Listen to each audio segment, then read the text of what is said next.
Ladies and gentlemen, good evening.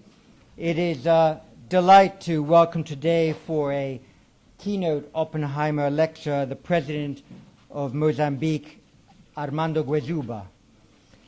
That is all the more the case as the President specifically came to the United Kingdom in acceptance of the invitation from the IISS to deliver this address. It's splendid, of course, that a packed schedule has been arranged for him these days and that he will be able to use the occasion of the Oppenheimer Lecture to meet tomorrow Prime Minister David Cameron and has already met many individuals in the UK today, including members of the Mozambique community. This lecture was established by the IISS with the support of Nicky Oppenheimer to give an important annual platform to an African leader drawn from the worlds of politics, business, or academia to offer new perspectives on the African geopolitical and geoeconomic condition. It is excellent that he, his son Jonathan, and his daughter-in-law Jennifer are with us today. We naturally take every opportunity to expose our global audience to the viewpoints of Africans, and we wish increasingly to devote more research effort to the continent. As the world begins to concentrate more on high growth and emerging markets, and the high growth and emerging markets more with each other, understanding the place of Africa along these new geoeconomic and geopolitical south-south highways is vitally important. In the 2 times that I have been to Brazil so far this year, and I'll shortly, I hope, be a 3rd time in Brazil, both political leaders and heads of companies, notably Vale, have wanted to talk more about Africa. When in India, most recently a week ago, corporate leaders, whether at Reliance or Jindal, wanted to discuss Africa as much as India, Asia, or Latin or the Middle East. Sovereign wealth funds and what in Africa are called parastatals in the Gulf and the Middle East generally are increasingly intrigued by the prospects of an African economic renaissance. The political and economic roads between Africa and the rest of the emerging and high-growth markets are badly paved, bumpy, generally without traffic lights, and perhaps prone to accidents. But they need to be better navigated. Clearly, there are strong and long-standing interests between Europe and Africa as there is between North America and Africa. Relations with the West, not least as a reliable source of still needed foreign aid and concessional loans, are important.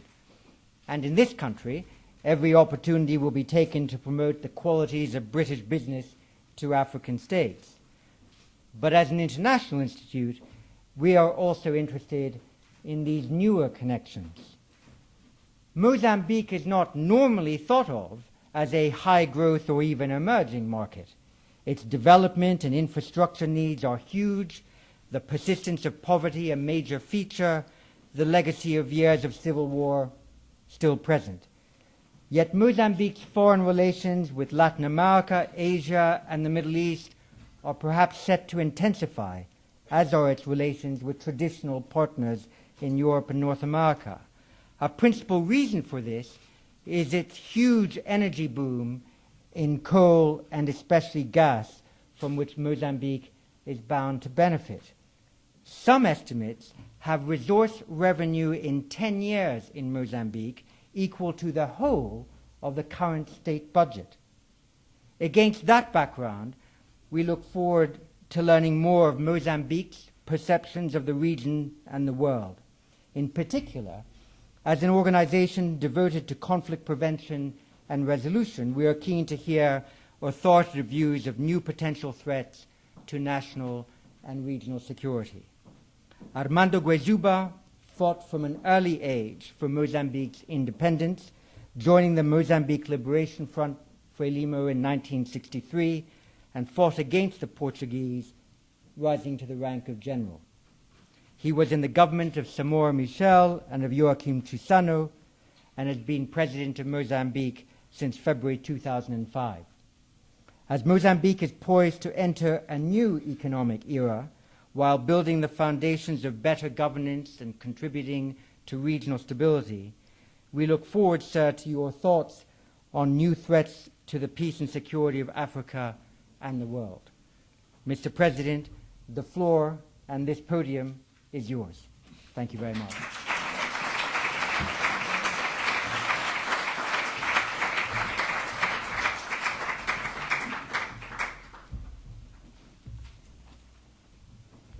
Thank you very much for the words of wisdom on issues of this nature. Dr. John Chipman, Director General and Chief Executive of the International Institute for Strategic Studies, honorable ministers and members of Parliament, distinguished members of the Diplomatic Corps, ladies and gentlemen. It is a distinct honor and privilege to deliver this lecture in this highly acclaimed institute that has devoted its 54 years of existence to providing a scholarly platform in which informed debates on international politics and diplomacy and global security take place.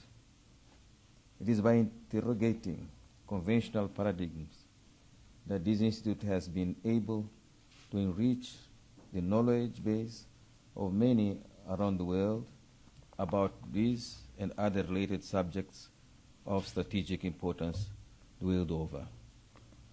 We are particularly honored to have been asked to join the roll call of fellow African heads of state and government who have graced this event to deliver a lecture which is named after a member of one of Africa's most entrepreneurial families and a good friend of Mozambique, Mr. Nick Oppenheimer. Actually, he's one of my advisors, international advisors. We meet every year to discuss how to move forward. The theme we are asked to deliver revolves around Africa and the rest of the world, facing new security threats to international peace and development together. As the adage goes, global challenges require global solutions. Indeed, the new millennium has ushered in a radically transformed world.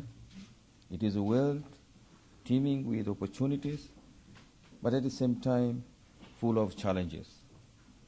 Our success will lie if we take the adage above very seriously in building upon the opportunities and steering away from the risks.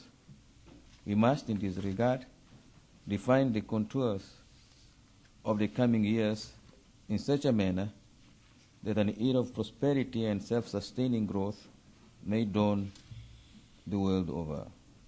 Ladies and gentlemen, since the dawn of humanity, security in its diverse dimensions has always been at the forefront of human existence, driven by the natural instinct that views individual and collective security as essential for the human species to survive and thrive.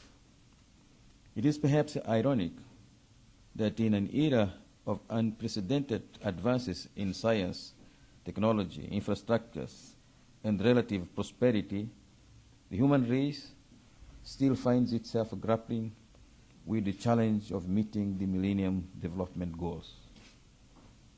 These are minimum development benchmarks we agreed to honor more than 10 years ago. They are minimum because even when they will have been fully attained, poverty will still be rampant in many parts of the world. On the other hand, we are still failing to produce a secure world where the human race can live free from fear and where peace and harmony reign supreme. In this regard, one of the glaring paradoxes of the modern world is that we spend vast amounts of money and use immense human effort, which, if deployed for the benefit of all other dimensions of human security, will produce a kind of a stable world which without doubt we all dream about. An eloquent example of this paradox is the fact that the United Nations spends more resources in deploying military and security personnel around the troubled regions of the world than the funds it earmarks to promote the kind of development that, in our view, would preserve peace and stability. The total budget voted for 2012 by the United Nations for peacekeeping operations has the largest allocation in the entire United Nations system, amounting to $7.8 billion. Yet, the world is well aware of the benefits of promoting development to prevent conflict. Examples that attest to this reality form bodies of United Nations resolutions and United Nations conferences, and can also be found in many parts of the world. Very soon, we will all converge in Rio de Janeiro to reaffirm our commitment with the present and the future of our planet as our collective responsibility. We all rejoiced because the end of the Cold War and its wars by proxy in Southern Africa, for example, brought new hope for peace and security across the globe.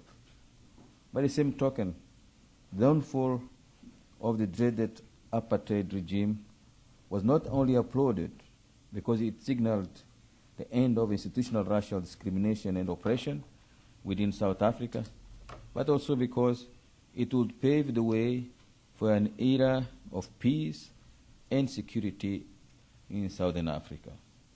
It goes without saying that some of the inter- and intra-state conflicts that seemed obstinate to resolve have either been brought to an end or reduced in intensity. It is true that, for example, in our continent, we have to deal with sporadic challenges of unconstitutional removal of governments and with simmering conflicts that try to become fully fledged warfare. However, today we are better equipped and prepared institutionally to deal with these challenges. Our collective resolve not to return to the status quo ante is much greater than before. We are therefore pleased to note that the scorecard of this new era is a highly positive one, and that it lends a great deal to our peace and security. Ladies and gentlemen, in the more traditional approach, threats to security were seen through the prism of state actors. In the contemporary and more interdependent world, it has become evident that non-state actors are posing more and more unconventional threats to peace and security across the world. The terrorist attacks in countries not far away from our borders and elsewhere have proved that the continent and the world are not immune to this type of insidious warfare. Furthermore, the social and economic upheavals that take place in any part of the world are likely to have their consequences felt thousands of kilometers away. Mozambique is a case in point. A sustained influx of immigrants have found their way into our country over the last few years, posing all sorts of economic, social, and security challenges that we are learning to live with and manage. Regretfully, it is not just the influx of genuine people seeking refuge from whatever problems their countries face. Trafficking of people, drugs, and arms are part of this phenomenon. What our experience shows is that no country in the world can proudly claim to have perfect institutions that serve as impermeable walls, either to transit smugglers or as an operating base for sophisticated crime syndicates. The lesson is that no single country can act alone against this new unconventional security threat, however resourceful it can be.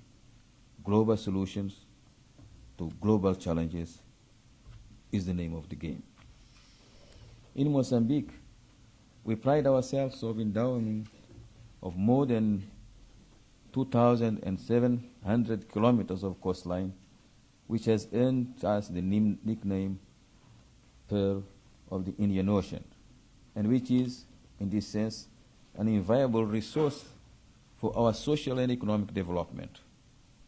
We also pride ourselves for sharing borders with many landlocked countries, which bring revenue from the services we provide them with to access the sea and international markets. Both these advantages have their disadvantages. Both the maritime and land borders are difficult to police, and sophisticated gangs of criminals are ready to exploit our institutional weaknesses and legal loopholes. In recent times, our law enforcement agencies have on many occasions discovered scores of foreign nationals trying to enter Mozambique illegally by sea or by land.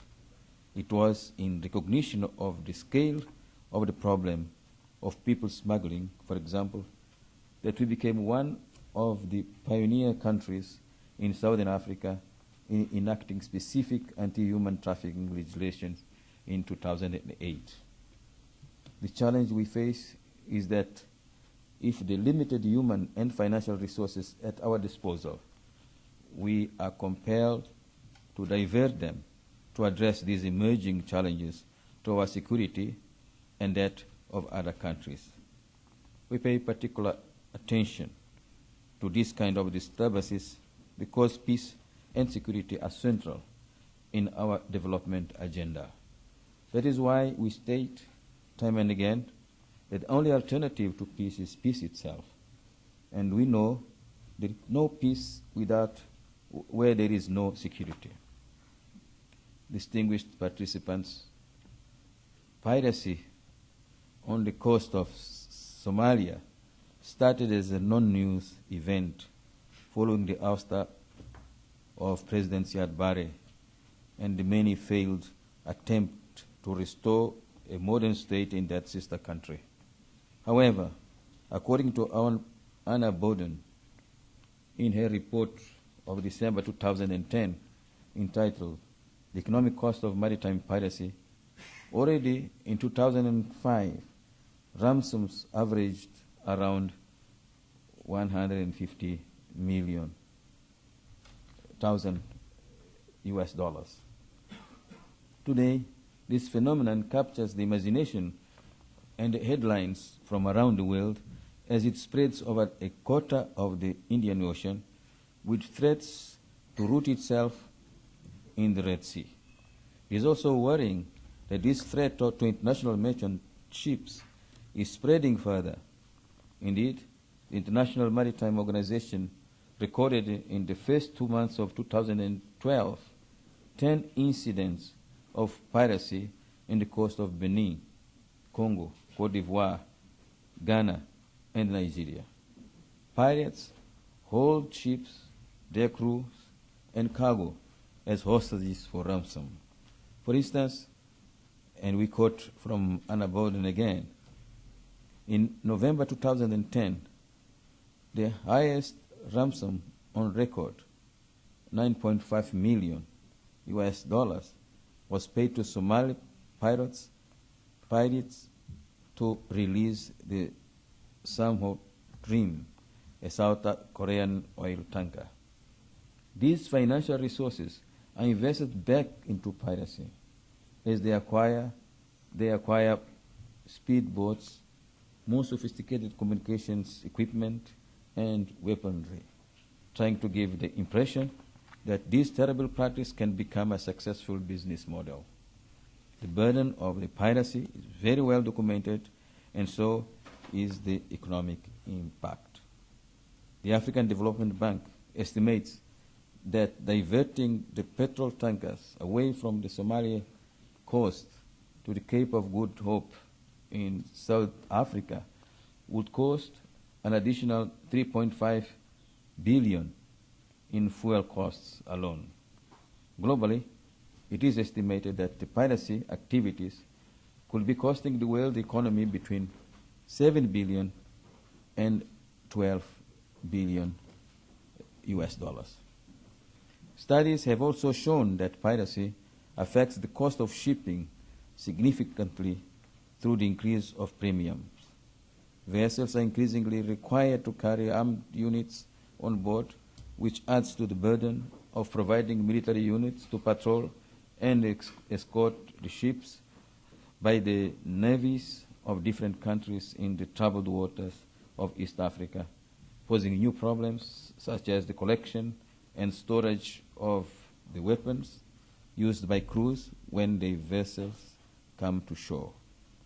The sea is also a source of income and nutrition for more than 200 million Africans, and any disruption aggravates the suffering of the vulnerable people who depend on it to survive. According to the Food and Agriculture Organizations, fisheries earn 1.7 billion per annum and are a source of income for some 10 million fishermen. The sea is an important source of livelihoods for hundreds of thousands of Mozambicans. We can add to this the ongoing large-scale activities in oil and gas exploration onshore and offshore in Mozambique, some of which have resulted in important discoveries that promise to make a significant contribution to the development of our country in the medium term. This means the scale of the challenge that piracy brings to bear becomes even more apparent. Piracy not only disrupts current economic activities, but also poses risks to our future economic prospects as well. Unfortunately, for the sponsors of these barefoot pirates, these ventures are good and attractive enough to be worth risking the lives of these poor young Somalis who have no economic alternative but to join this bandwagon to get something if they survive the dangerous adventure. According to the United Nations, in 2011, the pirates network managed to extort 170 million US dollars in ransoms. If one is to take into consideration that the network extends into developed countries, 3 questions may be asked. The first question, how much do the barefoot pirates get in return for venturing into high seas? The second, if the barefoot pirates are paid only enough to see the following day, could not this be a new form of modern-day slavery? The third question, how could the various branches of intelligence collaborate together to bring to justice the masterminds of these operations? The very fact that these and some other questions are still to be answered has given the network courage to dare to extend their reach beyond the coast of Somalia and find their way further south into Mozambique's territorial waters. Not so long ago, a Mozambican fishing vessel was hijacked and later on modified to become a mothership from which the speedboats would start their operations from. Tragically, our nationals were gang-pressed to join the pirates, only to be released by the Indian Navy when it was responding to the fire coming from their speedboat. Unfortunately, some of these Mozambicans died on spot. We have since joined hands with Tanzania and South Africa to bolster our ability to patrol territorial waters in order to stave off the growing threat posed by the pirates. However, the challenge is global in nature. There are a number of United Nations conventions and United Nations Security Council resolutions on piracy. In our view, central to the resolution of the piracy problem is the stabilization of Somalia. There is a convergence of views that piracy will not be defeated solely by deploying sophisticated armies in the high seas to patrol and escort the merchants' vessels. Mozambique will continue to play her role in SADC, the African Union, and the United Nations to address the strengthening of state institutions in Somalia and in addressing the piracy challenge as a global phenomenon. Ladies and gentlemen, any analysis of emerging security threats in Africa and the world requires a multidimensional approach which encompasses the underlying factors that cause insecurity to prevail in the first place. It also calls for the scrutiny of the trigger that causes threats to move from a latent or a manageable state into a full-blown instability. The issue of trafficking has long been identified as a potent threat not only to the lives they affect directly, but particularly for every single country in the world. But be it developed or developing. In the worst case, drug syndicates have tried to either exert a direct influence on certain countries in an attempt to establish safe corridors for drug trafficking or to capture the state institutions and their law enforcement agencies. We all know that trafficking in all its forms and shapes represents a direct threat to stability, as there is an ample evidence that this phenomenon always brings with it the spectre of violence and subversion of the rule of law. The worst dimension of trafficking is that it is sometimes linked to networks of groups who use the proceeds from the illicit trade to fund the pursuit of their own dreadful activities of violence in the name of some obscure cause or goal. Conditions permitting, it has been observed, these networks eventually set up a base in countries where trafficking has weakened significantly state institutions to enable them to operate with near absolute impunity. Another pernicious dimension of trafficking is the process through which criminal elements tend to use established institutions to legitimize their ill-gotten gains by introducing the proceeds of crime into the formal economy in what is commonly known as money laundering. The inflow of cash from dubious origins into a country can give a false sense of prosperity in the short term, as the increase in consumption and asset price bubbles create the illusion of economic well-being.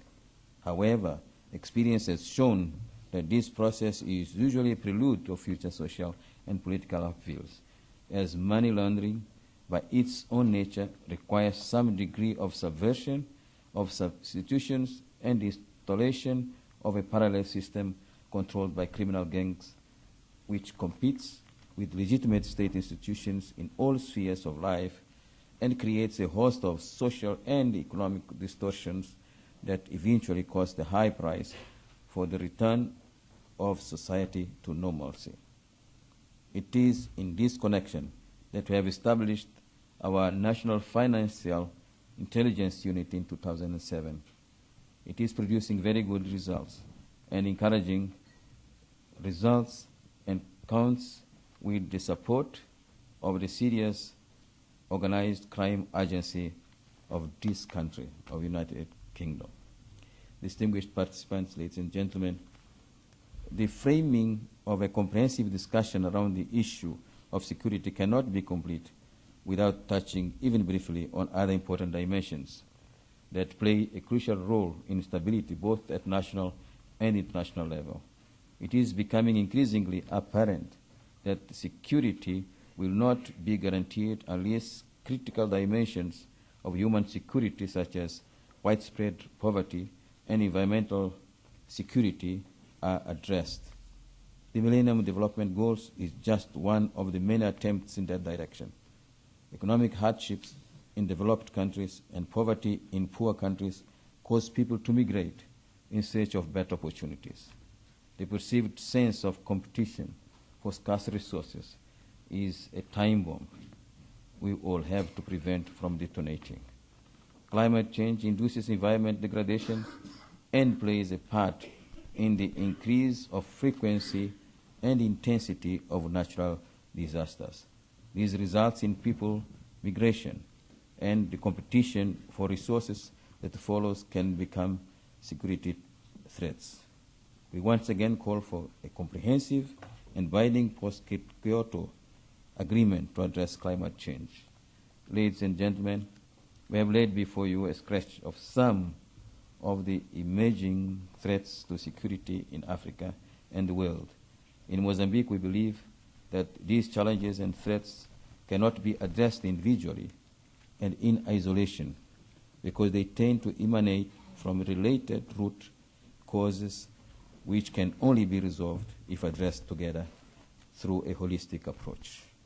In this regard, regional and international cooperation is vital if we are to succeed in our quest to build a more secure, peaceful, and prosperous world. Global solutions to global challenges is the name of the game also when it comes to security development.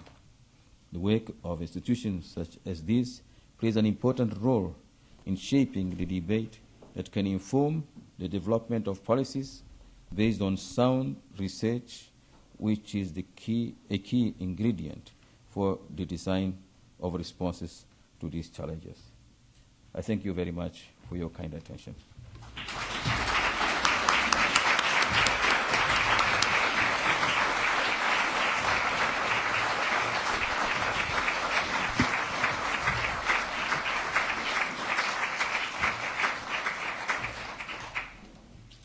Mr. President, thank you very much for your remarks, for putting human security at the center of your considerations of stability and security, for your intriguing remarks on the place of organized crime and trafficking and its impact on the region. I thought also people would be interested in the remarks you made on the vulnerability of both your land and your maritime borders, the emphasis that you placed also on environmental security and the decisions that hopefully will soon be taken on this issue at a global level. And you concentrated hugely your remarks on the very specific problem of piracy, noting that there needed to be a holistic approach to the problem and also that regional coordination was important. And I might just mention en passant that the ISS has played a small role in the Asia-Pacific in encouraging more cooperation in the Malacca Straits that were previously hugely plagued by piracy and still suffer attacks of piracy. And at our annual ISS Shangri-La dialogue that brings the defense ministers of the Asia-Pacific together 4 or 5 years ago, the key littoral states, Singapore, Indonesia, and Malaysia, agreed to share more intelligence with the United States and conduct not just coordinated but joint patrols. And it's that step from coordinated to joint patrols and genuine sharing of intelligence that brought the incidence of piracy in the Malacca Straits dramatically down, having the non-trivial impact of commensurately reducing the Lloyd's insurance premiums that otherwise shipping had to pay in the region. So I very much hope that your call for increased regional cooperation on piracy is answered by more joint activity, because then we might well see the risk of piracy in your part of the Indian Ocean commensurately reduced. You've sketched a very wide canvas. There's many questions that can be asked on that, and I hope to entertain as many as we can in the remaining 25 minutes or so. Right at the back first, since you caught my eye first, and then up here. Your Excellency, boa tarde. My question is on... Could you give us your name and affiliation? Sorry, my name is Aid Klulu. I'm an officer in the MOD here in London. You talked about Somalia and the problem of piracy, and you made a point about the underlying causes of piracy being on land.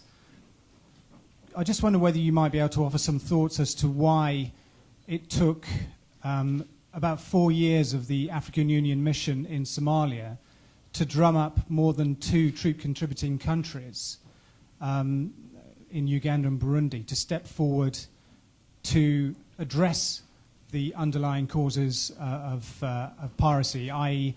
the problems in Somalia itself. And just whether you could share some thoughts as to why you think it took the continent so long to start to offer up people and troops to try and deal with that issue as they are now. Thank you. Obrigado. Well, I think first of all, the situation of Africa, and see that we have a lot of threats in the continent, but at the same time, the countries do not have or did not have today. We still do not have enough resources to address these type of situations. Our budgets do not allow it, and the experience in dealing with these problems also needs to be taken into consideration. Let's not forget that in Somalia, we had other countries, other big powers that were there for some time, and they could not handle the situation.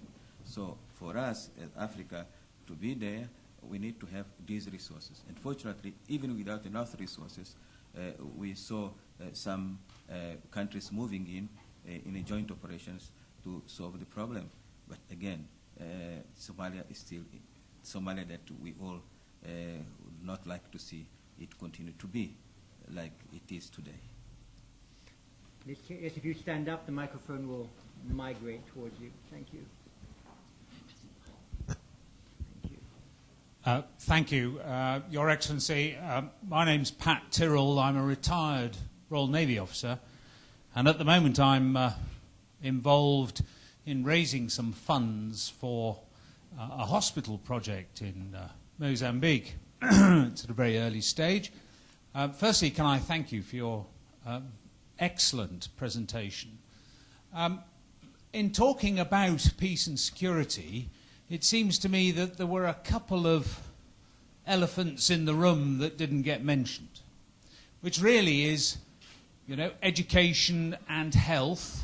You talked about poverty. And I wonder if you'd care to share with us what you feel the rest of the world could be doing to help develop better health services and develop better education services in Mozambique. Thank you.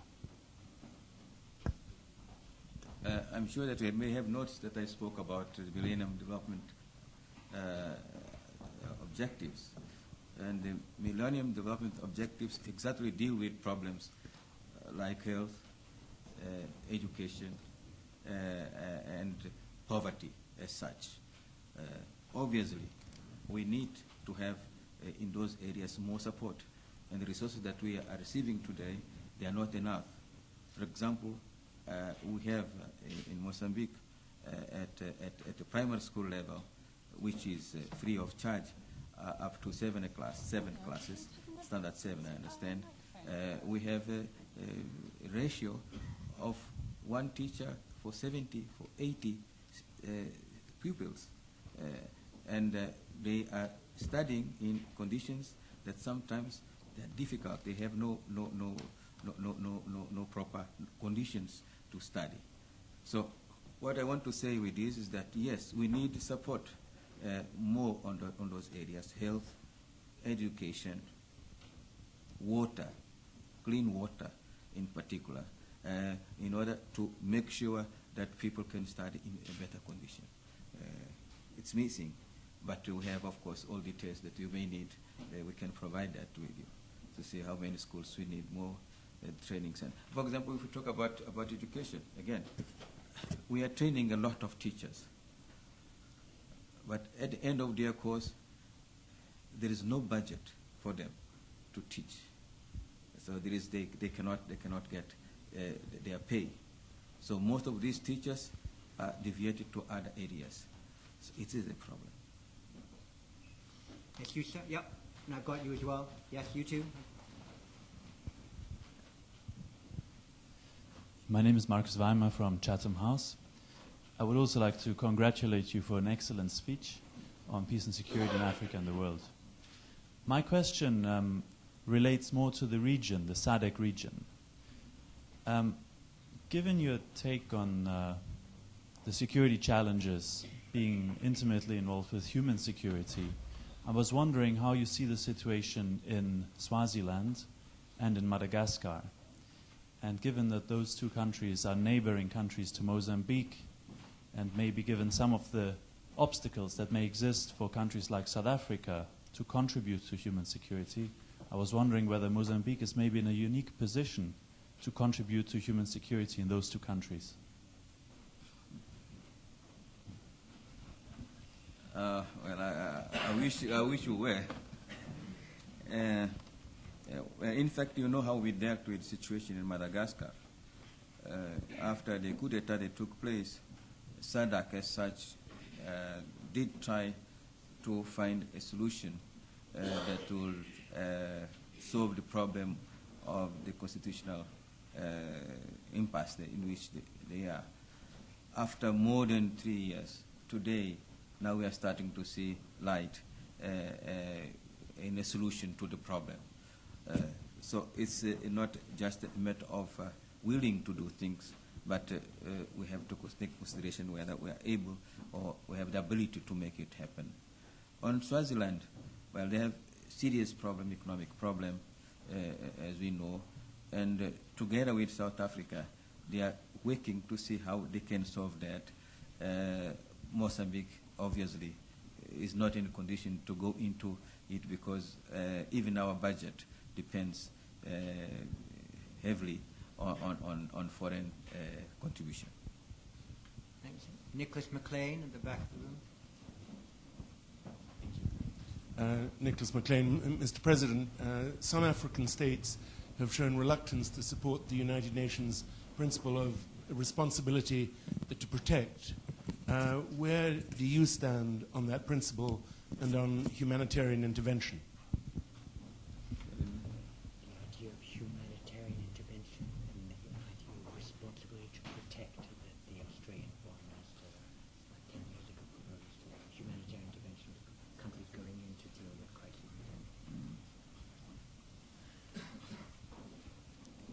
Well, I think that is a debatable issue. It's not easy to accept because you go into some sort of a sovereignty of other countries and other people. But I think that any intervention that we might need to do, all countries concerned sometimes expect the one that is involved in it should have some sort of understanding and acceptance of the way they could act in order to solve that problem, particular problem. Yep, go ahead. If you could stand up. Thanks. Your Excellency, thank you very much for your address. My name is Gavin Charles. I'm a student up the road at the London School of Economics and International Relations. And I wanted to ask you about an old threat that continues to plague Africa, and that's the issue of landmines. Obviously, most states have signed the Ottawa Treaty banning the manufacture and use of landmines, but in Africa and around the world, mines continue to be used both by states and more prominently now by non-state armed groups. And certainly in Mozambique during both the War of Independence and during the Civil War, many different sides use landmines in their activities. So my question to you is, what do you think can be done specifically to discourage the use of landmines by non-state armed groups like Frelimo used to be?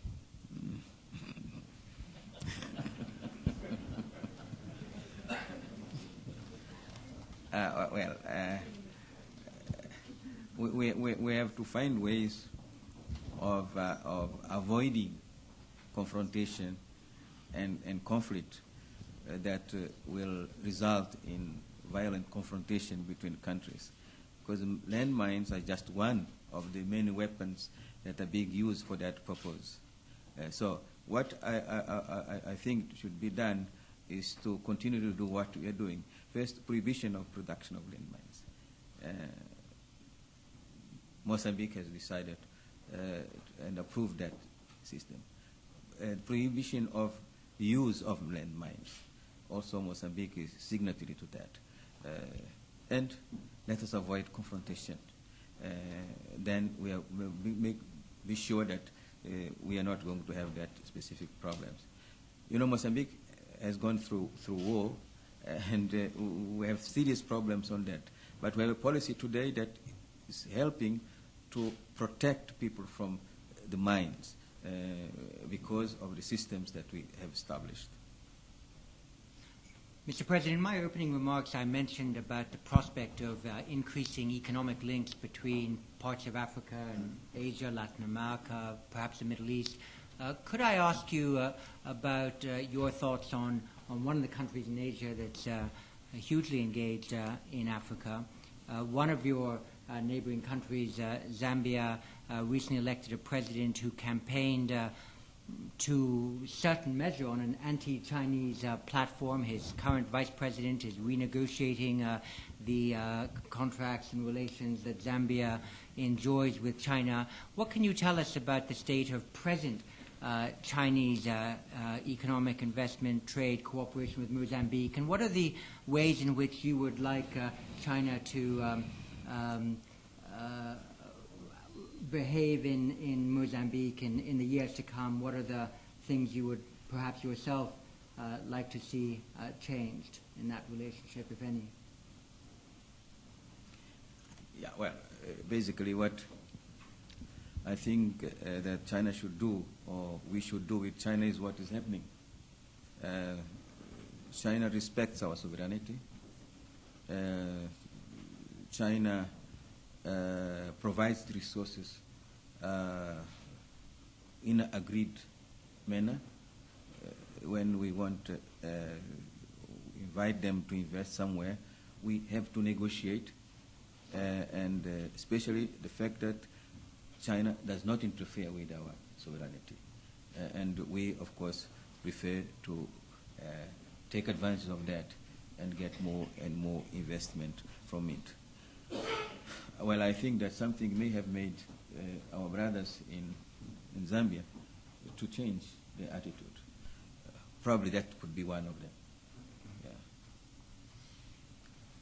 There were others, I think, here.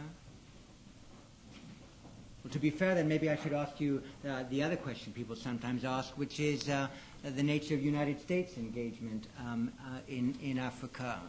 You mentioned the desirability of global solutions for global problems. In the past, the liberal rallying cry was regional solutions to regional problems.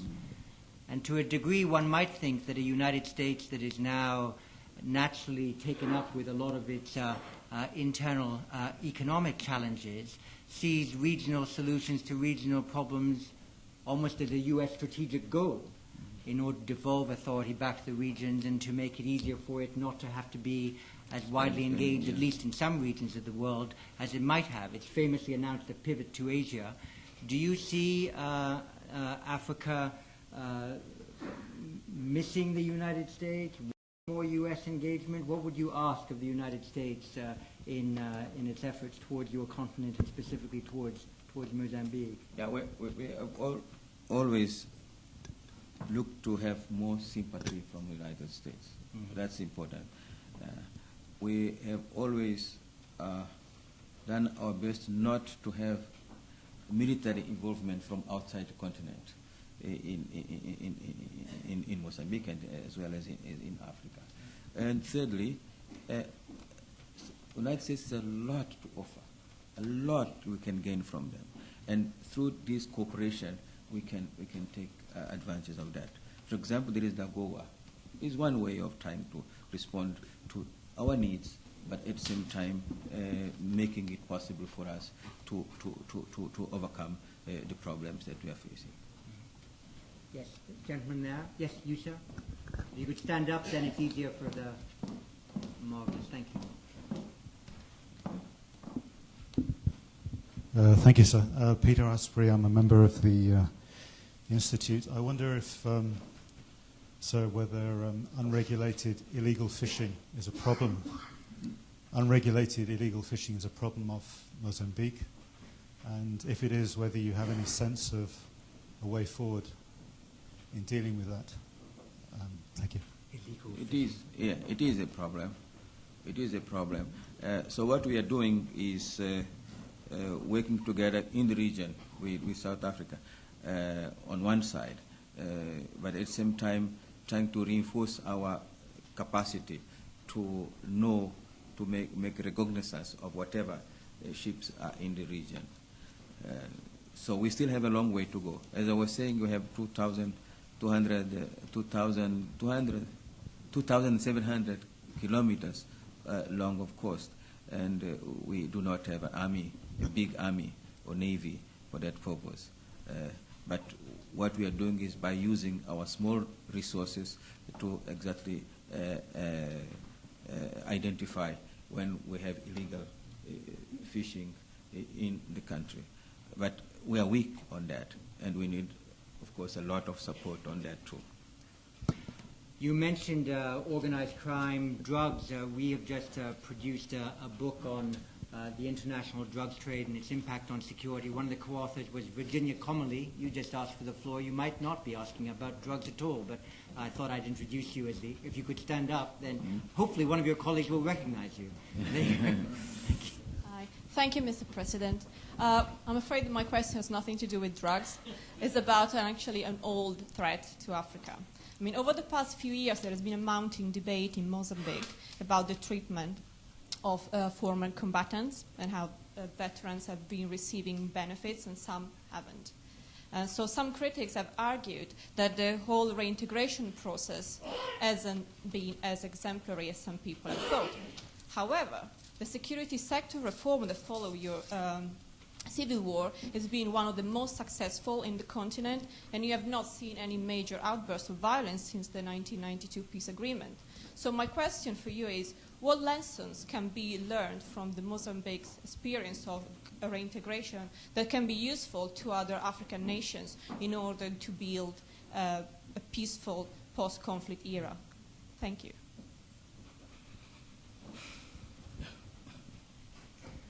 Well, you were saying that it is a problematic situation. And as such, exactly what we did is to have a law, enable a law that defines the status of the combatant, what their rights and their obligations, and also to look for funds, because our budget does not permit us to do that. Our budget is small. To look for funds to see how we can finance that. At this stage, what we are doing is that we finance what we can, but we do not finance the whole process, and we do not have the resources to finance the whole process. And how to deal with that is by always dialoguing, talking with former combatants, explaining to them our limitations, but also to tell them that we are free, and our freedom gave us opportunity to be able to produce freely. So we cannot expect that we are going to have from the state all the resources, but people must be able to produce, to do something that can give them a proper way of living. Could I ask you one last question? One of the difficulties of running an organization that deals with security is that people now put every single other word in front of security. You have human security, environmental security, energy security, economic security, and another word that is put in front of security now is food security. And when I also mentioned earlier that countries in Asia and the Middle East are interested in Africa, many of them are interested for reasons that they define as food security. Could you tell us a little bit about how food security is seen from the perspective of Mozambique, and how the engagement with countries in the Middle East and Asia on food security questions is now managed? Yes, on Mozambique, we defined a program that has as an objective to produce enough food for our consumption. particularly in terms of wheat, rice, which at this moment we are still importing. Maize, yes, we can produce, and we are producing a lot. So it's to increase productivity and production of food in Mozambique. But it takes other elements that I'm not going to mention, all infrastructures, because it's not enough to have food produced, but food must be moved from one place into another, from the site of production to the consumption. Yeah. So on other countries, we are working together with other countries, those who are needing food, and trying to encourage them to invest in Mozambique so that they can import easily from Mozambique once production is enough for our consumption.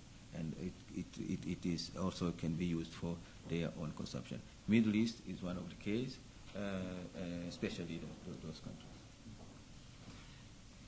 Mr. President, thank you very much for accepting our invitation to deliver the Oppenheimer Lecture. You have honored us by your presence here, by the time you took to prepare your remarks, and by the wealth of answers that you provided to the many questions that were posed. The ISS looks forward to working more with Mozambique. We've spoken a little bit about the prospects that we can cooperate more between ISS and Mozambique. I wish you a very great deal of luck in the remainder of your trip to the United Kingdom. And I might just note for those in the room here who have worked in the past for the Foreign Office and others who worked in DFID, that in case you didn't know, between 2012 and 2013, the projected increase in the DFID budget is about the same as the whole of the FCO budget. So one hopes that the engagement between DFID and Mozambique will remain strong as a consequence of that emphasis that this coalition government here in the UK